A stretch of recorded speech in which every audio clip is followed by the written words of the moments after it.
Hi. Today we're going to be doing multiplication. And again, just like with addition, I know that you know, there's a lot of sun on me, isn't there? I've got a skylight, I can't do anything about that. So I know that you know how to multiply, and instead of really teaching you how to multiply, since you already know that, we're going to be focusing on some conceptual ideas of multiplication, because I know that your aspirations go beyond pre-algebra. So a lot of what I'm saying is really going to be preparing you for algebra. So let's go start from the very beginning. Here, I want to multiply 21 times 4. So there's two different ways that you can think about multiplication. There are probably more than that, but I'm going to be talking about two. One is called repeat addition, where that's just saying I want 4 21s being added together. So 21 plus 21 plus 21 plus 21. And when you think of it that way, it really lends itself to, rather than doing the algorithmic pattern that you've been taught, do this, do this, do this, you've got a little more freedom, or you can add in any order, 20, 40, 60, 80, 1, 2, 3, 4. So I'm encouraging you to do things in your head and to add by grouping, because it actually may diminish the errors that otherwise occur. So the other way is array. And array is going to help us with more complicated multiplication and division later on. So, or rather multiplication. If I want to think about this right here, that's your rods that we've been doing. That's 10. So there's 10, 20, 1. So that one doesn't have a sticky to it. 21. And we don't want just 121. We want 4 of them. So there's another 20. 1. I'm going to squeeze one up here. 21. 21. And here's the last one. Oh, I didn't line that up very well.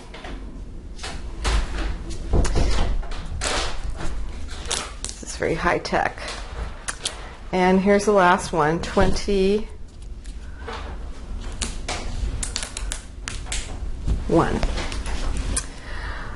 So, why am I doing this? Because I want you, just like if you went 20 plus 20 plus 20 plus 20, 2, 4, 6, 8, that's 8 tens, so that's 80 in your head, and then you're saving this place value for 1, 2, 3, 4. So it's 84. I'm going to encourage you that if you think about multiplication, this multiplication as the area of a rectangle, and it's got dimensions 21 by 4, well, you could just group it this way. You could say, well, this is 20 in dimension. So I've got my first row is 20 plus 1. And how many rows do I have? I have 1, 2, 3, 4. So you can chunk it as in you have 20 by 4. So I'll squeeze a 4 in here if I can. 20 by 4. Well, that you could do in your head, no problem, right? That's 4 times 2 is 8 with a 0 plus, and then 1, the dimension here is 1, and you again have 4 along the side. So 4 times 1 is, so plus 4. And altogether, that's going to be 84.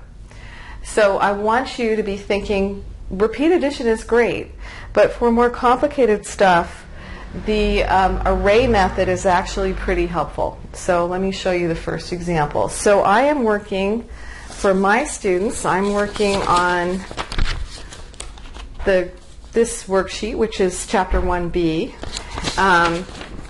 And I am, just as I always do, I'm going to be skipping around, so you'll have to bear with me on that. So here we go. I want to do 32 times 23, and I want to do it, I'm going to do it 3 ways. I'm not gonna do repeat addition because that would be a lot of 32s being added up. So that was just for definition. But I'm gonna do the array, and you don't need to know the name of it. All you need to remember is, you can use rectangles to help you compute this. So that's what array is, and then I'm gonna do traditional and modify traditional. So let's do array first. So when I think about 32, I'm going to draw for this dimension, I'm going to go 30 and then 2 more. Okay? And for this dimension, I'm going to go 20. So I want to try and draw things so that helps me. 20 and then 3 more. So I've got a rectangle here that represents, so I'm going to steal this. So this is, in the first row, I've got 10, 20, 30. I hope I made this long enough. Yeah. And in the other row, I've got 2. I'm sorry, it's the same row, but I'm just splitting it up. So I've got 32 little squares in the top row. And how many rows do I have? Well, I'm going to split this up because, as my students know, my arithmetic is definitely leaves something to be desired. So the first row is 30, and I've got 20 rows. So in all, how much do I have in this chunk of the rectangle? So what I do to keep things good is I'll figure out what 3 times 2 is, which is 6. And then how many zeros do I have? I've got 1 here and 1 here. So it's 600. So if this were like a movie theater that's got 1 row of 32 and 1 row of 20, there's 600 seats in that little area right here. So here, for this one, the dimensions are 3 in this direction, and along it's still the 30, so it's essentially 30 times 3. So I'm going to figure out what's 3 times 3. 9, but it's not 9, it's 9 tens, so I better put a 0 on there. This one's a little easier to visualize. I've got 2 by 20, so when I multiply that, 2 times 2 is 4, but it's 4 tens, so pop a 0 there. And then the last one is probably the easiest one to visualize. You have 2 in this direction, and you have 3 in this direction. So if you extend those lines, you can see exactly how many squares do you have there. You've got 6. Yes, you could have just multiplied, and that's what I'm going to do now. So that's 6. So by the array method, I know that 32 times 23 equals 600. 600 seats here, if this were a movie theater, plus 40, plus 90, plus 6. So what does that end up being? Well, one of the nice things about this is that the arithmetic is not challenging at all, and I really appreciate that. So that's going to be 6 ones, 13 rods, which is 3 tens and 1 100, and then 700.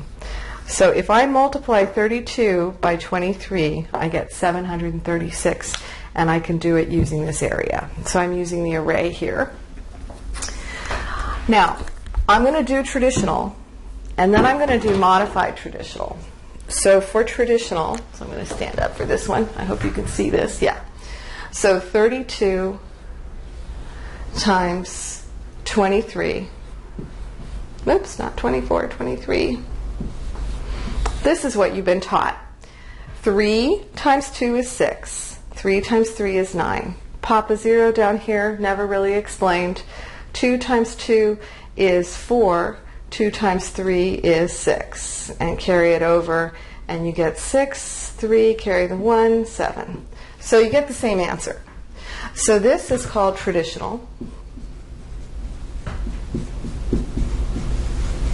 And you've all seen that. And when you're not stressed out, you're going to have no problems with that.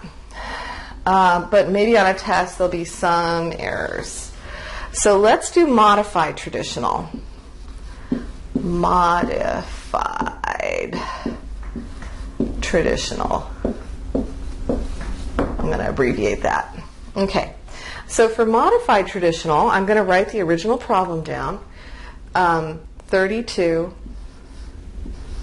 times 23. And I'm going to always remember what these numbers represent. So that definitely is a 3, and that definitely is a 2. But this 2 over here, this 2 right here, is that really a 2?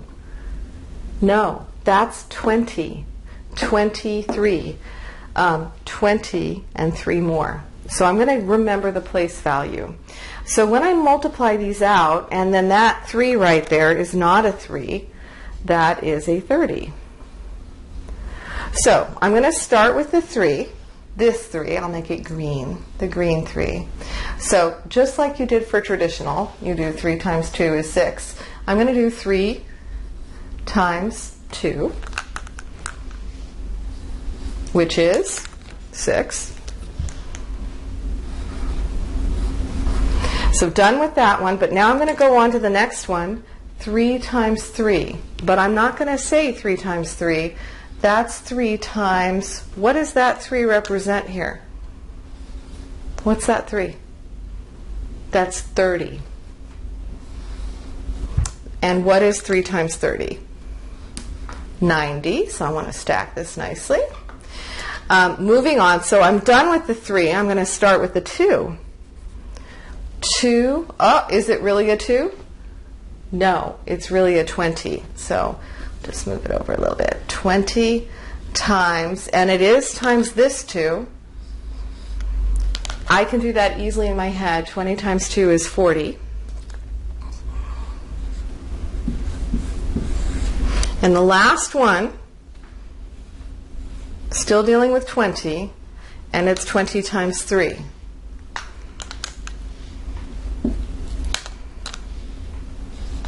Is that right? Is it really 20 times 3?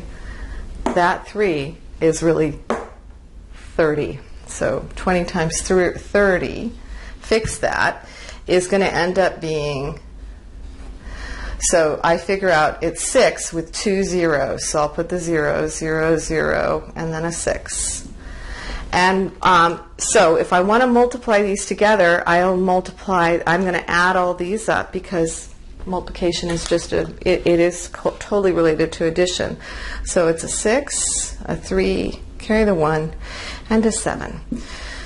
So the reason I really like modified traditional is I know I was talking, but really if you work this out, it would take you just as much time as this one. And this one, there's a lot going on in your head that leads to errors, and the arithmetic ends up being more challenging, which you know I really like to avoid. So I want you to look at the modified traditional versus the visual. So I'm going to call this visual. So we've got visual right here. We have traditional and we have modified traditional. So all you're doing the exact same thing here. You're saying I'm going to ultimately be multiplying 3 and 2 together, and I get my 6. Here, 3 and 30 is going to give me 90, and so on. So that's how we do all 3. And on your next quiz, I'm going to require that you do a modified traditional and a visual. Of course, you can do the traditional just to, if that's the one that you're the most comfortable with, but I want you to do those 2 different methods. So